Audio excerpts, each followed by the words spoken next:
ఉల్లిపాయలను నిల్వ చేయడానికి కొన్ని సాధారణ పద్ధతులు ఇక్కడ ఉన్నాయి. 1. పొడి మరియు చల్లని ప్రదేశంలో నిల్వ చేయడం. ఉల్లిపాయలను బాగా వెంటిలేషన్ ఉన్న పొడి మరియు చల్లని ప్రదేశంలో నిల్వ చేయడం ఉత్తమం. తేమ ఉంటే అవి త్వరగా పాడైపోతాయి లేదా మొలకెత్తుతాయి.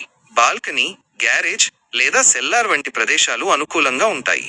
అయితే అవి చాలా వేడిగా లేదా చాలా చల్లగా ఉండకూడదు. ఉల్లిపాయలను నేరుగా నేలపై ఉంచకుండా బుట్టల్లో లేదా గాలి ప్రసరించే కంటైనర్లలో ఉంచండి. 2. బాగా ఆరబెట్టడం. కొనుగోలు చేసిన తర్వాత లేదా కోసిన తర్వాత ఉల్లిపాయలను బాగా ఆరబెట్టండి. వాటిపై ఉన్న తేమను పూర్తిగా తొలగించండి. ఆరబెట్టడం వల్ల అవి ఎక్కువ కాలం తాజాగా ఉంటాయి. 3. దెబ్బతిన్న వాటిని తొలగించడం.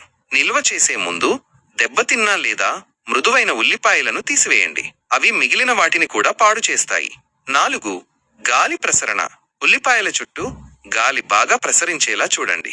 వాటిని ఒకదానిపై ఒకటిగా ఎక్కువ పొరలు వేయకుండా ఉండండి.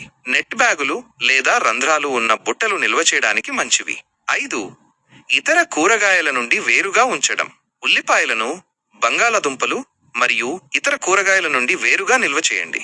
ఉల్లిపాయలు విడుదల చేసే వాయువులు ఇతర కూరగాయలను త్వరగా పాడు చేస్తాయి. 6. కోసిన ఉల్లిపాయలను నిల్వ చేయడం. కోసిన ఉల్లిపాయలను రిఫ్రిజిరేటర్లో గాలి చొరబడని కంటైనర్లో ఉంచవచ్చు. అవి 3 నుండి 4 రోజుల వరకు తాజాగా ఉంటాయి.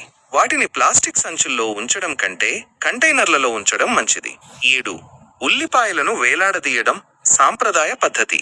కొన్ని ప్రాంతాల్లో ఉల్లిపాయలను వాటి ఆకులతో కలిపి పేర్చి ఒక తాడుతో కట్టి పొడి మరియు చల్లని ప్రదేశంలో వేలాడదీస్తారు. ఇది వాటిని ఎక్కువ కాలం నిల్వ చేయడానికి సహాయపడుతుంది. ముఖ్యమైన చిట్కాలు. ఉల్లిపాయలను కొనేటప్పుడు గట్టిగా మరియు పొడిగా ఉన్న వాటిని ఎంచుకోండి. మెత్తగా లేదా మొలకలు వచ్చిన వాటిని కొనకండి. తడి ఉన్న ప్రదేశాల్లో ఉల్లిపాయలను నిల్వ చేయవద్దు. ఎక్కువ మొత్తంలో ఉల్లిపాయలను నిల్వ చేయాలనుకుంటే వాటిని క్రమం తప్పకుండా తనిఖీ చేస్తూ పాడైన వాటిని తొలగిస్తూ ఉండండి. ఈ